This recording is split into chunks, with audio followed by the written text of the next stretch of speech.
Nos da mucho gusto en este momento poder recibir a todas las redes sociales, Internet, YouTube, Livestream, con esta conferencia que está siendo transmitida a millones de seres humanos en más de 58 naciones en el mundo entero. Gracias a Dios por esta tecnología que Dios nos ha permitido y que va a ayudar a cumplir las profecías de que el Evangelio será predicado en todo el mundo y entonces vendrá el fin. Vamos a tratar un tema en esta mañana titulado La fábrica de ídolos. La fábrica de ídolos. Abran su Biblia en el libro del Éxodo, capítulo 20, versículo del 1 al 4. Tengamos en cuenta lo siguiente: este es el primer mandamiento del Decálogo o de los 10 mandamientos. Y siempre que Dios dice, busca, ¿qué? Primero el reino de Dios y su justicia, y lo demás te estará dado por añadidura. El hecho que este mandamiento sea el primero implica ya de por medio la naturaleza de su importancia y la profundidad de su conocimiento que vamos a descubrir en esta mañana. Y habló Dios todas estas palabras diciendo: yo soy Jehová tu Dios, que te saqué de la tierra de Egipto, de casa de servidumbre. No tendrás dioses ajenos delante de mí. No te harás imagen ni ninguna semejanza de lo que esté arriba en el cielo, ni abajo en la tierra, ni en las aguas debajo de la tierra.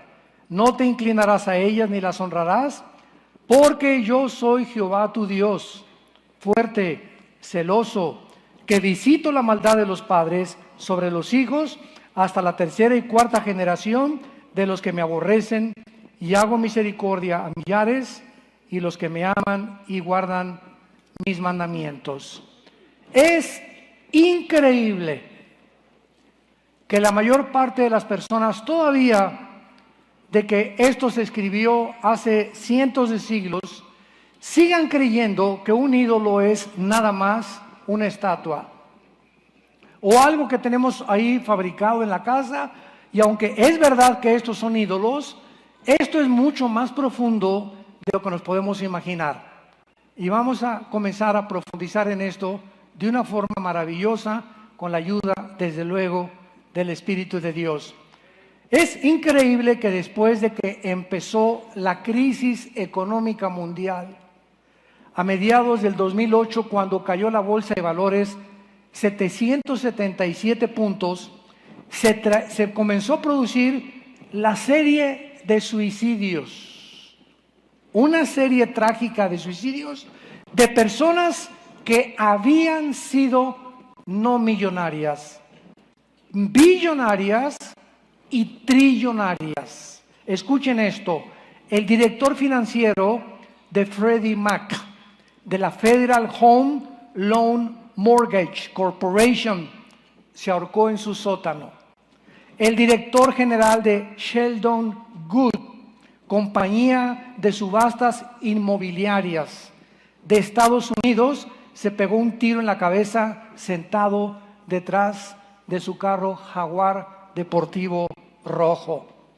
Un director financiero francés que había invertido la capital o su capital de muchas familias reales europeas y que perdió en esta bolsa 1.400 millones de dólares debido al fraude de Bernard Madoff Ponzi, se cortó las venas y falleció en su despacho de Madison Avenue.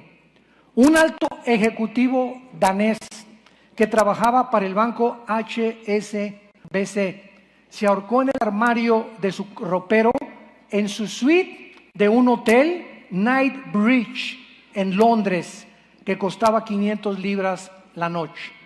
Cuando un directivo de la compañía Bear Stearns se enteró que no lo iban a contratar en JP Morgan Chase y que había absorbido su compañía en bancarrota, tomó una sobredosis de drogas y se aventó desde el piso número 29, donde estaba su oficina.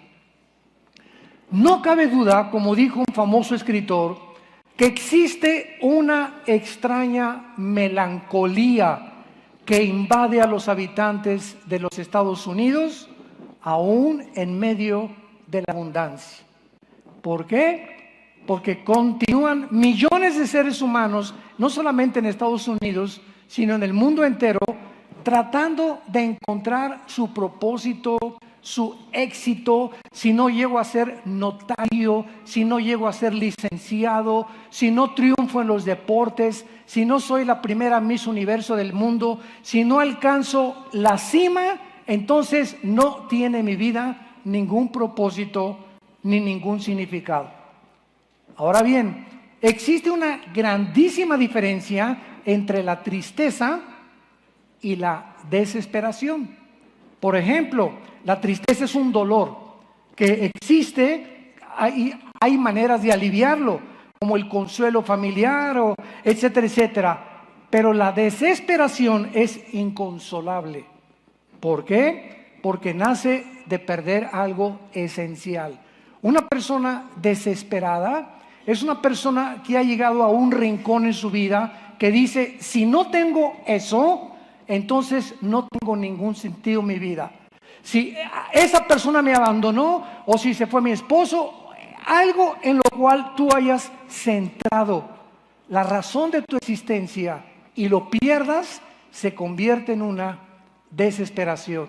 Y se fue mi novia, y se fue mi novio, y se cayó mi casa, y perdí mi empleo. Cualquier cosa en la que pongamos todo nuestro ser, nuestros sentimientos, nuestras emociones y la razón de nuestra existencia, es un ídolo. Es un ídolo. ¿Cuál es entonces la razón de esta melancolía que invade nuestra sociedad y que se ha convertido en una desesperación? Para encontrar hombres ejecutivos, como les acabo de mencionar, que ¿quién pudiera negar cuando ellos llegaron a la cúspide? Millonarios, trillonarios, ejecutivos de compañías, de bancos, triunfaron en el área de la tecnología, de la ciencia, etcétera, etcétera. Cualquiera podría decir, pero esas personas, nadie puede ver el corazón más que Dios. Son personas que, si es cierto, llegaron a la cúspide del éxito. Sin embargo, ellos interiormente, en su corazón, eran las personas más miserables de esta vida, como lo vamos a ir desarrollando. Vemos pues que la mayoría de la gente, cuando se menciona la idolatría, siempre les trae a la mente un pueblo primitivo postrándose en diversas estatuas, tótems o monumentos. Y dentro de la cultura greco-romana tenían muchísimos dioses ante los cuales se postraban. En el capítulo 17 de los Hechos, cuando Pablo llega a Atenas, la cuna de la filosofía y el pensamiento intelectual de la época de oro de los griegos, que los romanos absorbieron el helenismo, vemos nosotros que el más famoso de ellos era un filósofo de los que comenzaban a discipular a los estoicos y a todos los que estaban buscando la razón, que cuando Pablo llega a Atenas ve un monumento inmenso de los filósofos que decía al Dios desconocido. Y entonces Pablo lo invitan porque estaban interesados en conocer, pues a ver tú qué piensas del mundo, cuál es tu punto de vista, cuál es tu perspectiva de la vida. Los filósofos se la pasaban todo el día tratando de buscar la razón del propósito de su existencia, si la verdad pura, si no era la verdad pura, si valía la pena vivir por eso. Y entonces Pablo les dice, en todo veo que son muy religiosos. Y vemos de qué forma estaban asociando la religiosidad de una estatua, de un Dios que desconocían, cuando venía un hombre llamado Pablo y les comenzaba a demostrar que esa estatua, cuyo Dios adoraban sin conocerle, era el Dios que él les iba a anunciar. Los griegos tenían a Afrodita, la diosa de la belleza, Ares, dios de la guerra, Artemisa, diosa de la fertilidad y de las riquezas, a Hefesto, dios de las artesanías, y a Poseidón, el dios del mar, y de las tormentas. Seguramente muchos de ustedes me dirán, bueno, yo no enciendo incienso a Artemisa, pero cuando tu dinero, cuando tu carrera, cuando donde tú has puesto tu objetivo alcanza dimensiones cósmicas, donde se convierte lo que tú estás persiguiendo en tu fin principal en tu vida, y donde se llega a la realización de hasta sacrificar niños, olvidando a la familia para obtener más dinero y más prestigio, es cuando nos damos cuenta que estamos en una fábrica de ídolos. Miles de políticos, artistas, deportistas que afirman amar a sus familias se pasan el 80-90% de sus vidas trabajando, haciendo giras artísticas o juegos o viajando por todo el mundo, y cuando llegan a los 40, 50 años, o si viniera Cristo ahorita en un momento y viera nuestra vida, ¿qué hiciste en tus 50 años de vida? Bueno, la tercera parte, estamos hablando de más o menos como 15, 17 años, dormir. Si llegas a los 60, 20 años te la pasaste dormido, ¿sabías? De 60 años, 20 nos los pasamos en la cama. Y los otros 40 años, dice Dios, vamos a analizar tu vida. ¿Qué prioridades tenías en esos 40 años que te quedaron? Bueno, vamos a ver que casi no tuviste tiempo para lo más importante que yo les he dado, que es la familia. No tuviste tiempo para tus hijos, para tu esposa, ni para tus nietos. Te ibas el domingo y en tus vacaciones y te llevabas tu laptop y tu computadora. Ni siquiera dejabas de trabajar en tus vacaciones, porque hiciste de tu trabajo un ídolo. Volcaste todo en eso completamente e hiciste a un lado lo más importante que yo te quería dar. Veamos nosotros que esta gran catástrofe económica del 2008 dejó al descubierto lo que se denomina la cultura de la codicia. La Biblia menciona en Colosenses capítulo 3, versículo 5, que la codicia es idolatría. Dice Colosenses 3, 5, hagan morir lo terrenal en vosotros: fornicación, impureza, pasiones desordenadas, malos deseos y avaricia, que es idolatría. Todos estos grandes ejecutivos que les acabo de mencionar, que llegaron supuestamente a la cumbre, a la cúspide del éxito, de la belleza, del deporte o lo que ustedes quieran, eran idólatras. Eran personas que precisamente por no entender que lo más importante en la vida es que nuestra vida tiene que girar alrededor de un eje. No puede ser el trabajo, no puede ser mi hijo, no puede ser mi esposa, no puede ser mi carrera, no puede haber nada alrededor de lo cual mi vida gire si no es Dios. Cualquier otra cosa en la cual nosotros estemos poniendo como el eje central de nuestra vida es un ídolo. Y esta es la razón por la cual, lo vamos a ver al final con la vida de Abraham, por lo cual Dios nos manda que no tengamos ningún otro pensamiento, lo que se llama imagen en el hebreo, ninguna otra imagen de negocios o de esto o del deporte o de aquello, nada en mi mente, ninguna imagen que pueda llegar a controlarme, donde yo me centre completamente, que no sea Él. Y muchos preguntaríamos, ¿verdad? En este momento, como yo me hice esa pregunta hace muchos años, bueno, ¿qué será Dios, un ególatra? ¿Por qué solamente quiere que Él sea el único en el cual yo centre mi vida y gire mi vida? Soy médico, no hay ningún problema que seas médico, pero que tu carrera médica gire alrededor de Él. ¿Quieres ser artista? No hay ningún problema, pero que tu carrera gire alrededor de Él. ¿Quieres ser deportista y quieres llegar a formar parte de la selección mexicana? No hay ningún problema, pero que tu deporte no se convierta ni tu carrera en el centro donde gira tu vida, sino que sea Dios. No importa lo que hagamos en la vida, mientras Él sea el centro alrededor del cual todo está centrado.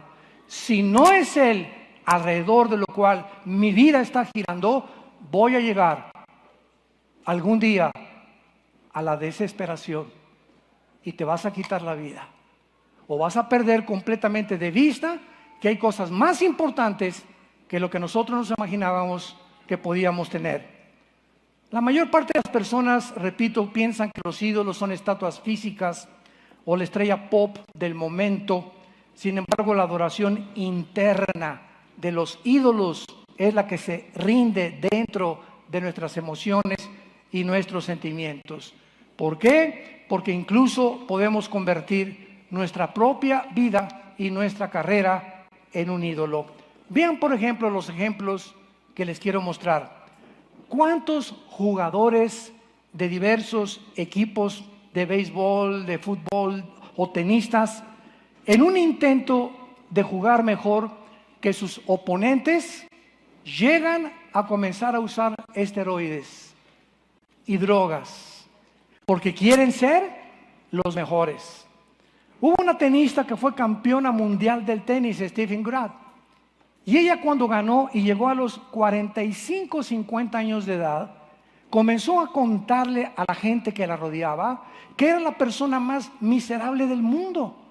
Y le preguntaban, oye, pero tú fuiste campeona de tenis. Entro a tu casa y tienes 15 trofeos de la mejor tenista del mundo. Y además tienes millones de dólares.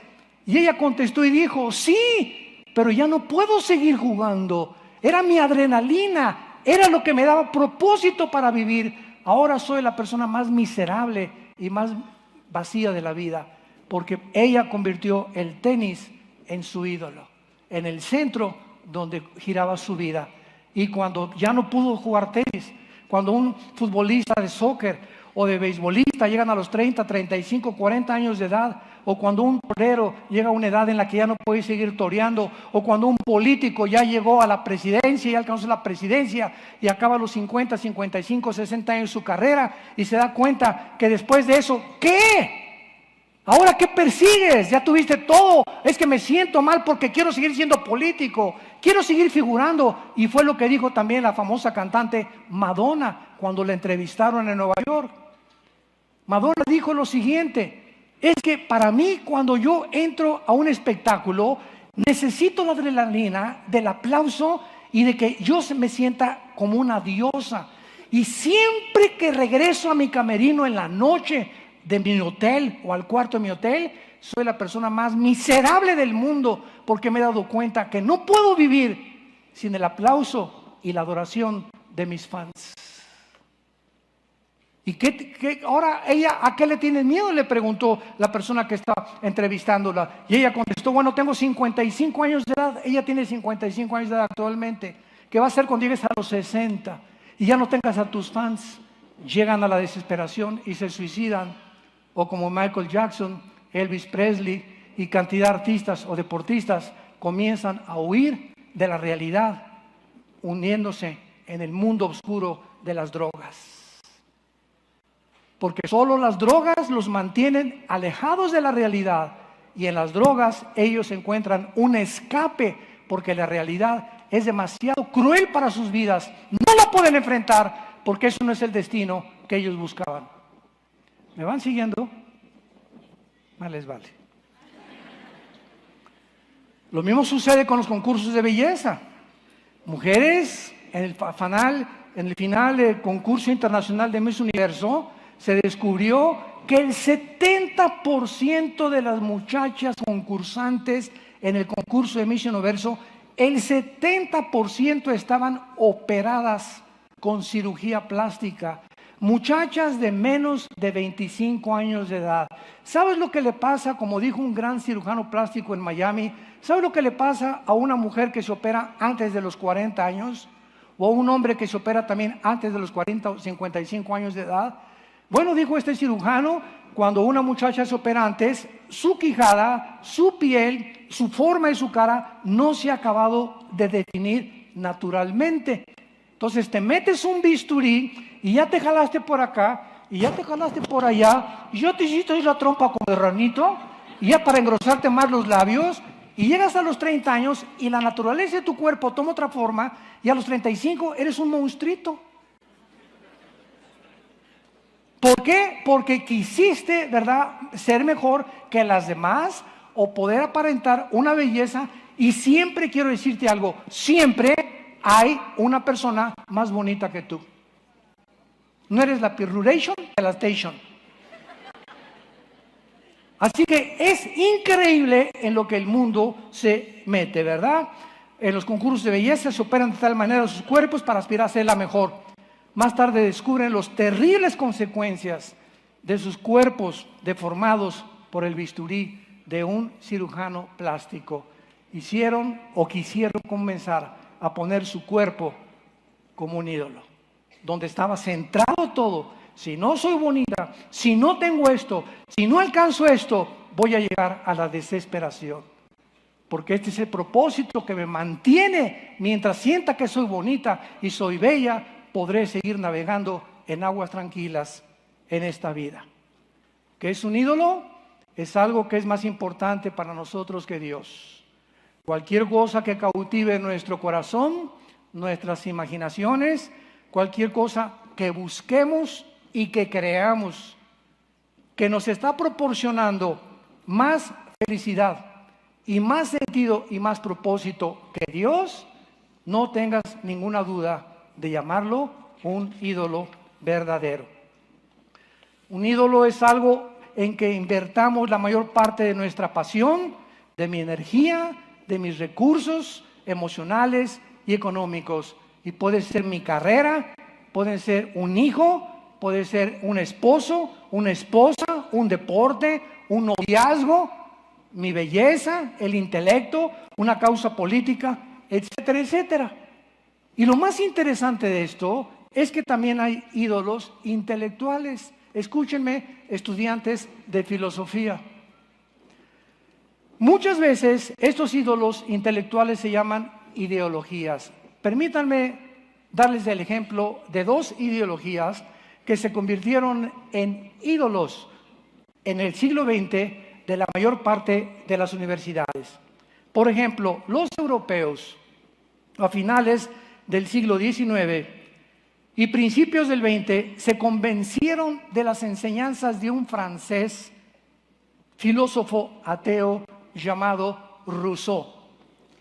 Y este hombre, Rousseau, propugnó esta ideología.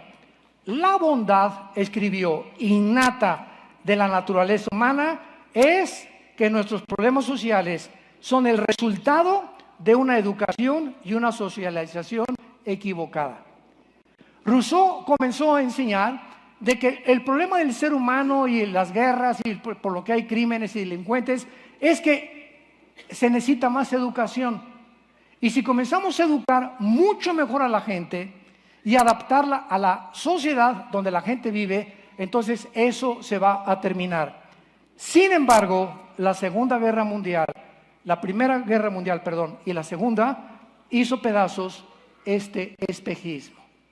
¿Por qué? Porque nos dimos cuenta que en estas dos guerras, ¿quiénes fueron las más grandes víctimas principalmente de la Segunda Guerra Mundial?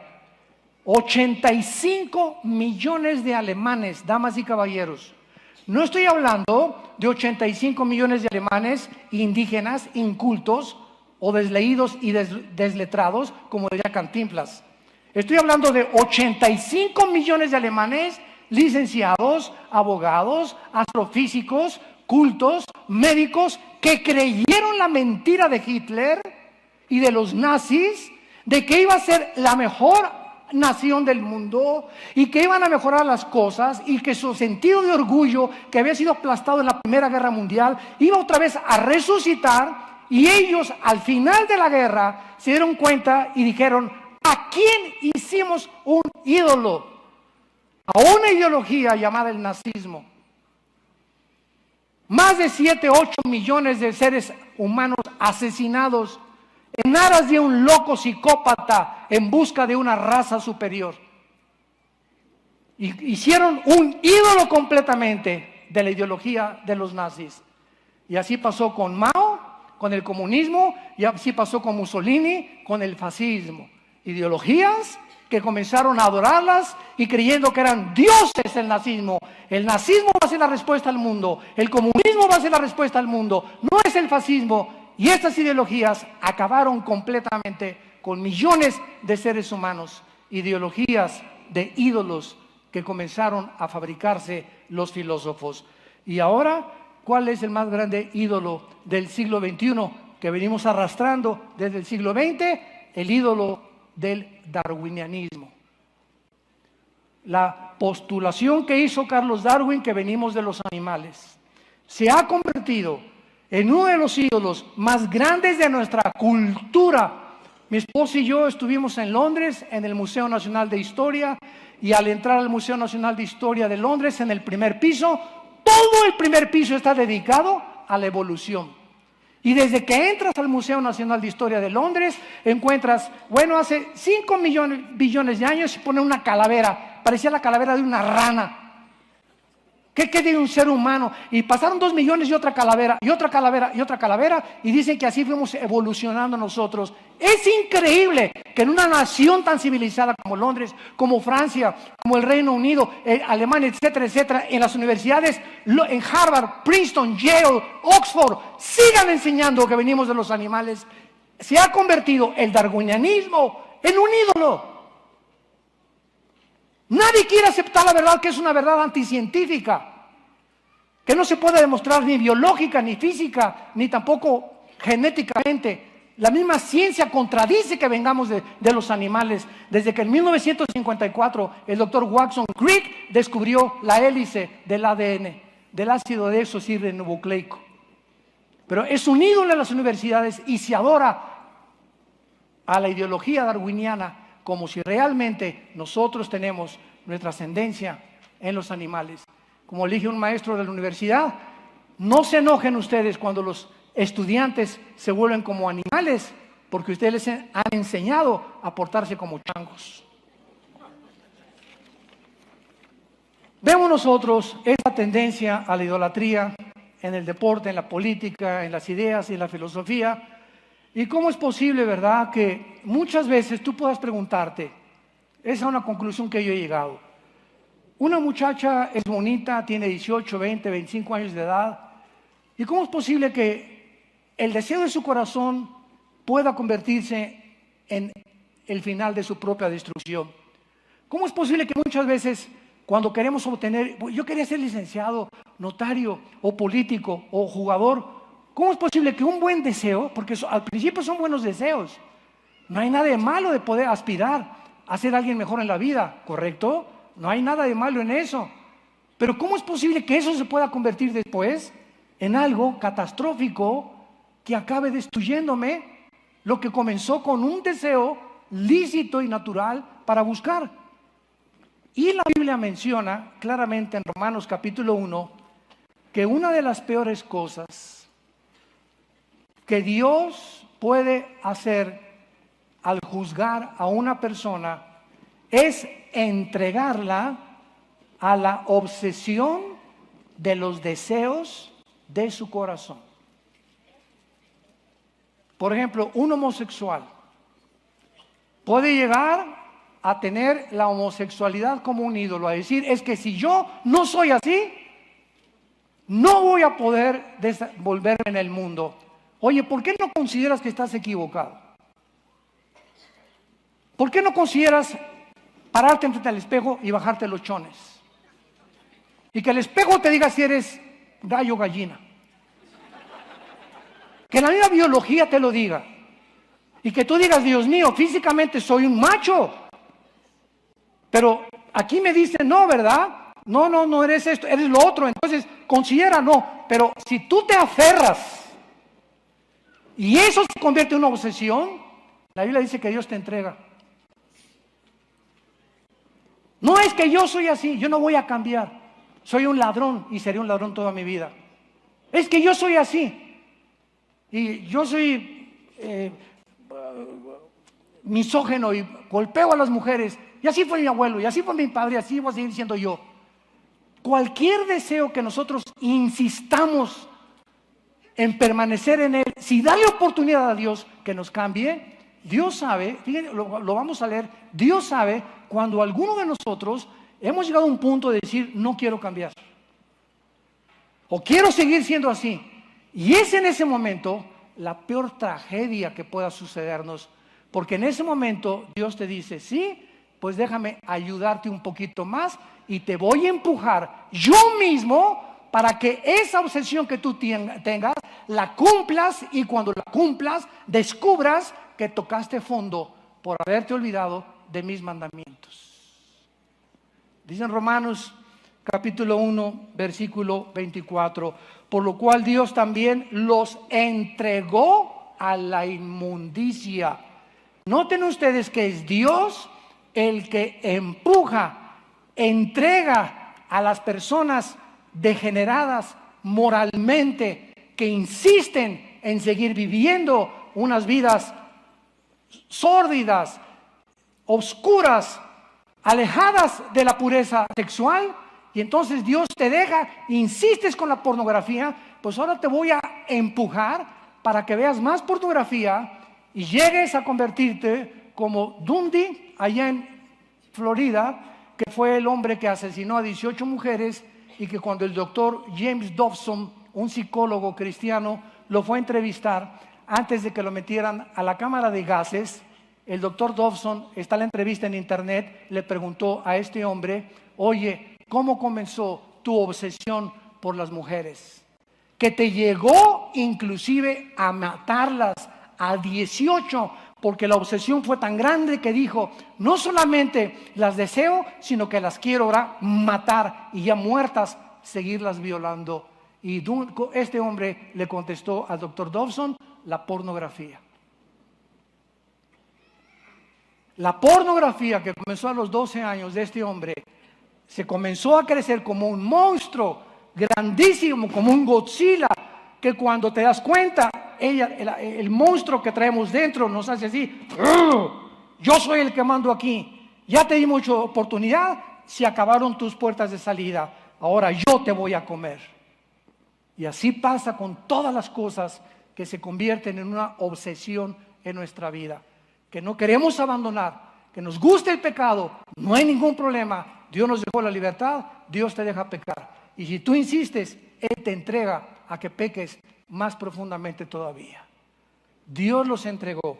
Y vean esta frase otra vez en el versículo 26, porque por eso Dios los entregó a pasiones vergonzosas. Y finalmente versículo 28 de Romanos 1, y como ellos, aquí está la razón, no aprobaron tener en cuenta a Dios, Dios los entregó, y esta es la culminación de la obsesión, a una mente reprobada. ¿Qué es una mente reprobada? Es el estado final mental al que un ser humano pueda llegar. ¿Sabes qué significa en el griego? Una mente que ya no sabe distinguir entre el bien y entre el mal. Una mente que ya no sabes lo que es bueno y lo que es malo. Para ti son zonas grises, ya no hay blanco ni negro, todo es así, ya no distingues. Y es cuando comienzas a decir, no te metas con mi vida, eso para ti es malo, para mí es bueno. Espérame un ratito, ni tú ni yo establecemos lo que es bueno o es malo, lo establece la Biblia, los 10 mandamientos. Veamos finalmente el llamado de Abraham, que se le llama el padre de la fe. Si esperamos que alguna cosa creada nos dé el sentido y la esperanza y la felicidad que solo Dios puede darnos, recuérdalo, al final te romperá el corazón. Al final no lo podrás conseguir, llegarás a la desesperación, y ahí es cuando el hombre busca alcohol, busca drogas, busca inmoralidad, busca pornografía, busca suicidarse. Y es la razón por la cual Cristo con la mujer samaritana, todos conocemos la historia, en el capítulo 4, se encuentra una mujer que la chulis llevaba 5 maridos. Sagrado Corazón, 5 maridos llevaba la señora. Cristo, sin embargo, es increíble, ¿verdad? La bondad y la misericordia de Dios. Al mismo tiempo era ignorante. ¿Cuál es el problema de esta muchacha? Era una mujer que estaba, escuchen esto, estaba centrando su vida o estaba creyendo que si encontraba al hombre, al Rambo preferido que podría hacerla feliz, lo iba a encontrar. Y buscó a Pancho Pistolas, buscó a Carlos, buscó a Pencho, buscó a fulano de tal, al Pirroration, buscó a todos y con todos fracasó, porque ella era una mujer como muchas mujeres que están creyendo que existe el hombre perfecto. Y buscan uno, o hombres también que llevan 3 o 4 mujeres, artistas, deportistas, porque siempre están buscando, hay alguien mejor, hay alguien más guapo, hay alguien más rico, alguien más bonita, alguien no está tan gordita, encuentro muchas mejores. Y además si tengo el dinero y el poder y la influencia, ¿por qué no me voy a dar ese gusto? Dicen muchos rabo verdes. Y es la búsqueda insaciable de una mentira. Y por eso Jesús le dijo, mujer, de esta agua vas a volver a tener sed. No hay un hombre que te haga feliz, no hay una mujer que nos haga feliz, no hay un hijo que nos podamos centrar en él para que nos haga feliz, no hay una hija, no hay una carrera, no hay nada en el mundo que nos rodea en donde podamos buscar la fuente de la felicidad. Es Dios. Él es la única razón de nuestra existencia, por el amor de Dios. En cualquier otra cosa que busquemos vamos a llegar a la desesperación, a la melancolía, a la vaciedad. Porque fuimos creados para Él. Como decía San Agustín, y fuera de ti, Señor, mi alma carece de propósito y sentido. Y aunque yo trate de encontrar y canalizar y encaminarme en una carrera, en lo que sea, y no eres tú el centro donde gire todo, voy siempre a acabar autodestruyéndome. Abraham, un personaje central en la Biblia, tenemos su caso con Isaac. Esto es preciosísimo y creo que es el caso más profundo. Ustedes no se imaginan cómo me ha conmovido la historia de Abraham viéndola con este lente que la vamos a ver a continuación. Dios llama a Abraham, Génesis 12, Abraham deja tu familia, etcétera, etcétera. Salió, dice Hebreos 11, 5 al 7, a un lugar donde él no conocía. Sin embargo, el hijo no venía. Imagínense ustedes estos años de Abraham de estar buscando al hijo. Comenzó la desesperación y no viene, y no viene, y no viene. Y entonces él dio un salto equivocado. Llega Sara y pues le dice, ¿verdad? Ahí está Agar, la sirvienta. Échate un clavado con ella. No se lo dijeron 2 veces. La Biblia nos retrata a sus personajes sin ocultar. La Biblia nunca eleva a ningún hombre así a una cosa como lo máximo. Siempre la Biblia se preocupa, el Espíritu Santo, de mencionar los pecados de Abraham, de David, de Moisés, de los más grandes.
Hombres para que sepamos que no somos perfectos, pero al mismo tiempo para que sepamos que con Dios podemos esas imperfecciones desarrollarlas y purificarlas.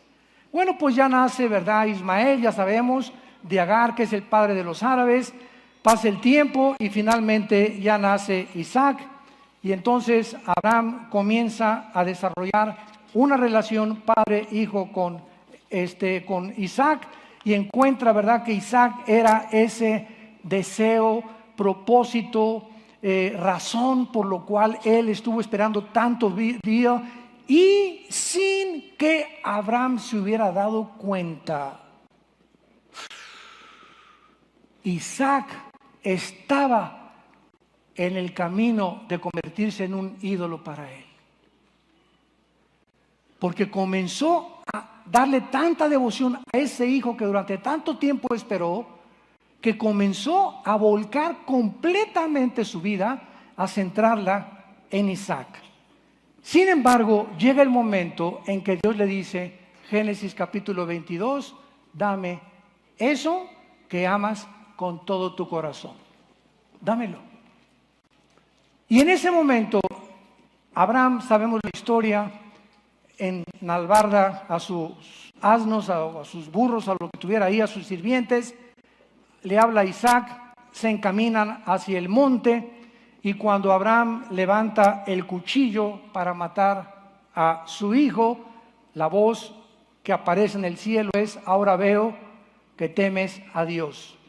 Desde luego esto no se refiere a tener miedo, sino a entregarle de todo el corazón sus sentimientos y emociones a Dios. En otras palabras, la voz le decía, ahora sé que me amas más que cualquier otra cosa en este mundo.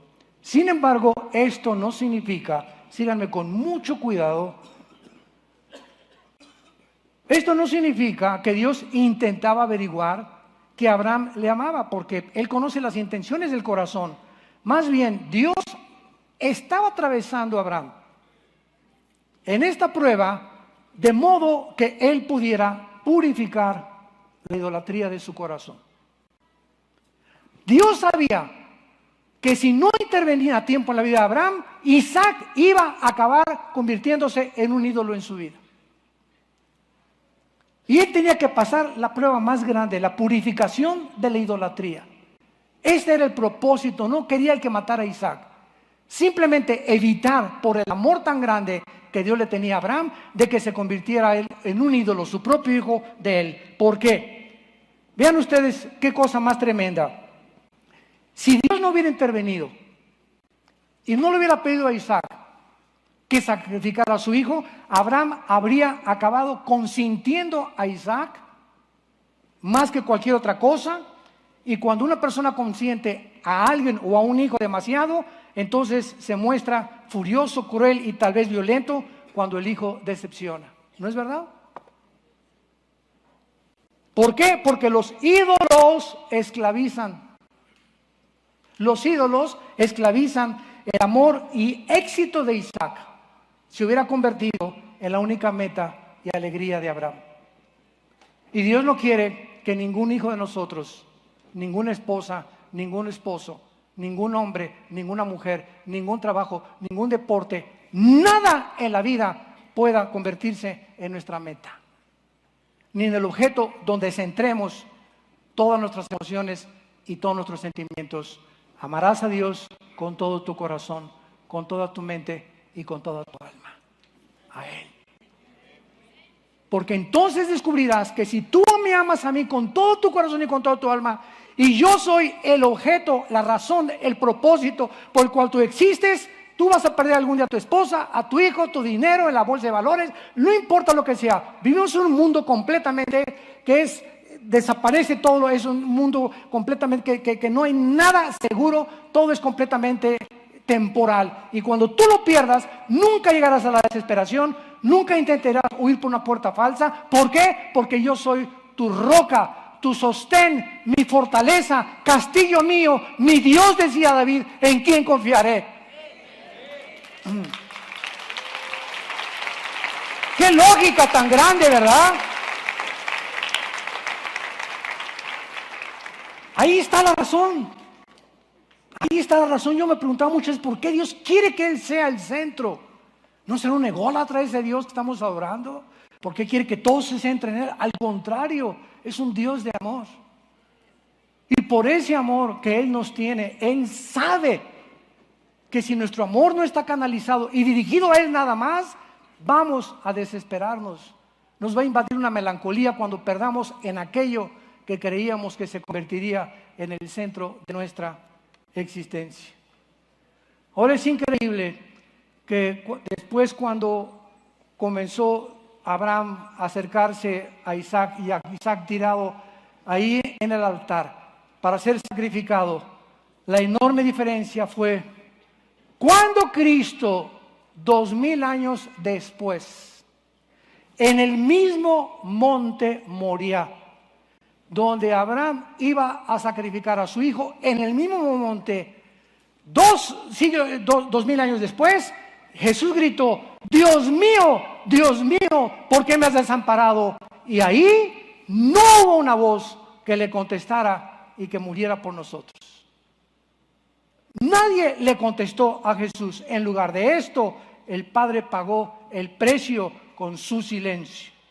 Y ahora nosotros, al saber esto, podemos contemplar el sacrificio de su Hijo y decirnos: Padre, si tú no perdonaste a tu Hijo, ahora yo sé que me amas, porque no has negado a tu Hijo a mi vida.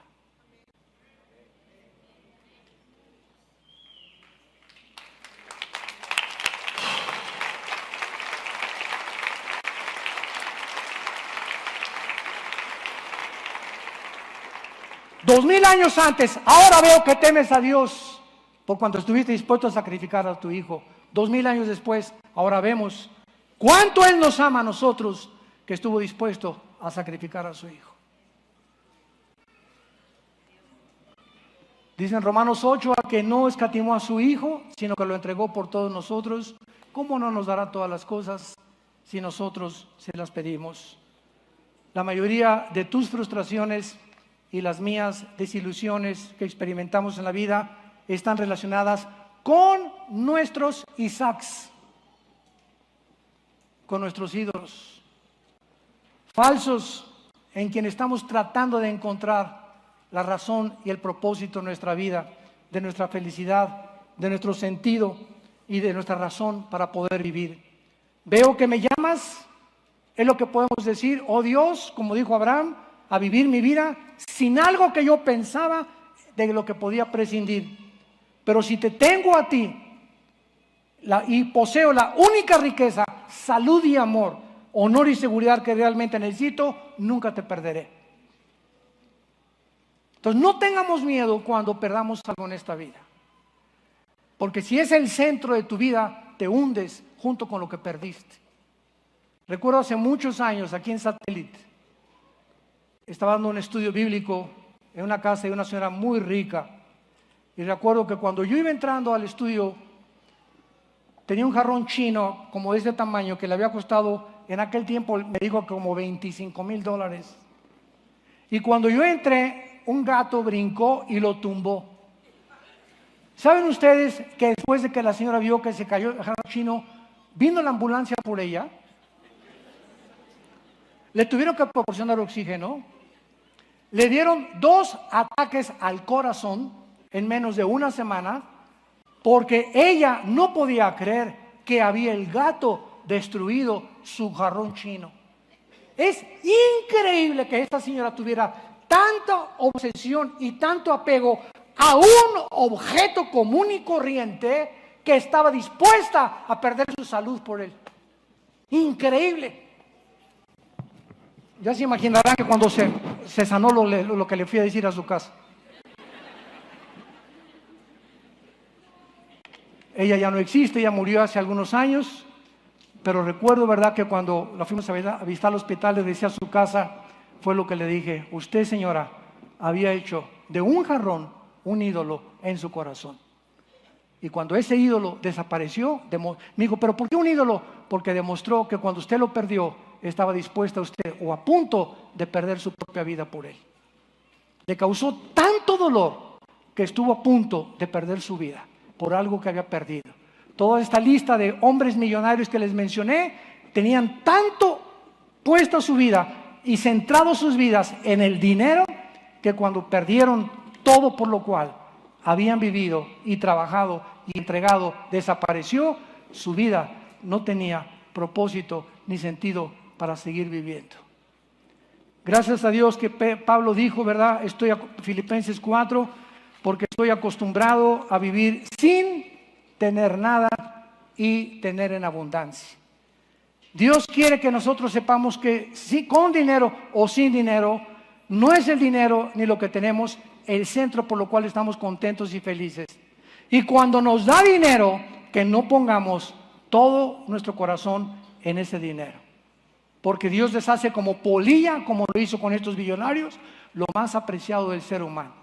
Aprendamos a que sin tener dinero y teniendo dinero, todo lo podemos en Cristo que nos fortalece. Él es nuestra roca, Él es nuestra sustancia, Él es nuestro Salvador. Te damos gracias, Señor.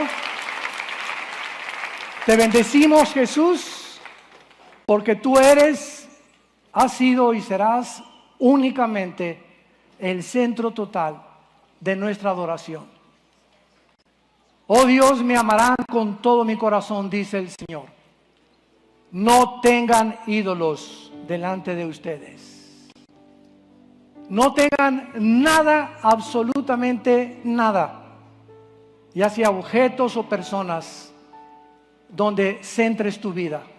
Soy yo, Jehová tu Dios, que te esfuerzo, que te digo no desmayes, estaré contigo todos los días hasta el final de tu vida. Yo soy tu Dios que te esfuerzo. Diré alma mía, esperanza mía, mi Dios, en quien confiaré. Él te librará del lazo del cazador. No permitirá que tus pies sean atrapados en la red. Sus ángeles acamparán a nuestro alrededor. Nunca nos dejará ni nos desamparará. Y por cuanto en Él has puesto tu confianza, dice el Señor, yo también te libraré.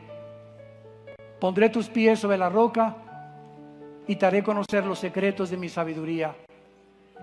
Busquen ante todo sabiduría, más que el oro y que las piedras preciosas.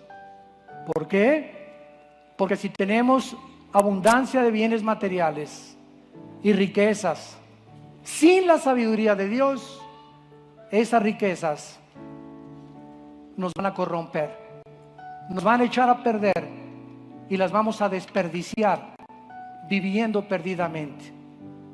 Pero cuando lo buscamos a Él y nos dé riquezas, sabremos cómo utilizarlas para su gloria y para su reino. En quien oramos, en el nombre bendito del Hijo de Dios. Amén.